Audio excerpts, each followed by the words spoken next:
ওটা একটু দেখুন, কয়েকটা ছেলে মিলে একটা মেয়েকে অপহরণ করে রোডের মাঝখানে আইল্যান্ডে ফেলে রেখে গেছে। বাদ বাকিটা আপনারাই দেখুন। দিয়ে কিন্তু অনেক লোক যাতায়াত করতেছে, কিন্তু কেউ প্রথমে এগিয়ে আসেনি, দেখার চেষ্টা করেনি মেয়েটি বেঁচে আছে কিনা।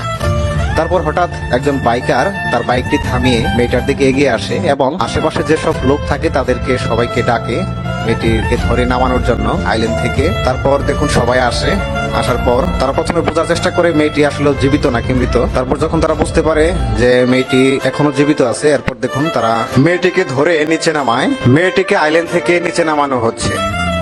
তো দেখুন মেয়েটি যেহেতু জ্ঞান হারানো অবস্থায় ছিল, তাই প্রথমে তার জ্ঞান ফেরানোর জন্য তার মুখে পানির ছিটা দেওয়া হয়।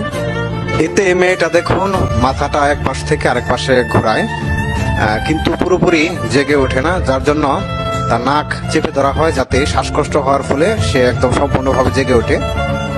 কিন্তু এতেও কাজ হয় না, মেয়েটি জেগে ওঠে না। তারপর তার মুখে আবার পুনরায় পানির ছিটা দেওয়া হয়।